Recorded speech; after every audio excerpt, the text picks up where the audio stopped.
OBC नेता नवनाथ वाघमारे ने मराठा आंदोलन के नेता मनोज जरांगे पाटिल पर गंभीर आरोप लगाए हैं।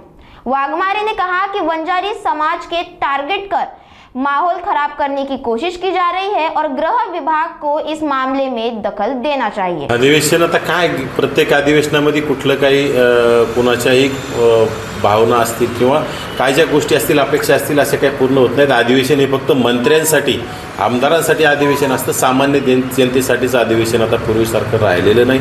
त्याबद्दल मला कुठल्याही अधिवेशनातून काही म्हणजे साध्य झाल्यासारखं वाटलं नाही, कारण की हिवाळी अधिवेशन पाहिलं आपण, पावसाळी अधिवेशन पाहिलं, कुठल्याच अधिवेशनात काय झालंय आणि काय नाही झालं हे कुणालाच कळलं नाही आणि त्याचप्रमाणे हे सुद्धा अधिवेशन तसंच राहील आणि ते तुम्हाला येणाऱ्या काळात पाहायला मिळेल।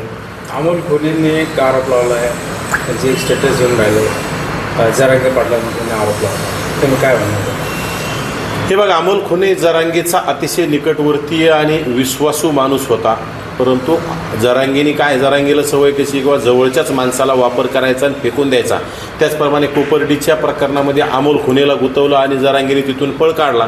तेव्हापासून अमोल कोल्हे अतिशय गरीब कुटुंबातील मराठा तरुण आहे। त्याच्यावर अन्याय झाला म्हणून काहीतरी त्याच्या वेदना आणि जरांगेच्या सगळ्या गोष्टी काय चुकीच्या गोष्टी असतील त्या अमोल कोल्हेंना माहिती आहेत। खरं तर सगळ्यांनी अमोल कोल्हेंकडून माहिती घेतली पाहिजे, जरांगेच्या काय चुकीच्या गोष्टी जरांगेने काय कुठाने केले, जरांगेने कुठं काय कोणासोबत सेटलमेंट केली, कोणासोबत सुपारी घेतली, त्या सगळ्या गोष्टी अमोल कोल्हेंना चांगल्या प्रकारे माहिती आहेत। म्हणूनच अमोल कोल्हेंना टार्गेट जरांगे करतोय। आणि मी यापूर्वी सुद्धा सांगितलं की अमोल कोल्हेला खरं तर गृह विभागाने पोलीस प्रोटेक्शन दिलं पाहिजे, कारण की अमोल कोल्हेंच्या जीवाला जरांगेपासून धोका आहे।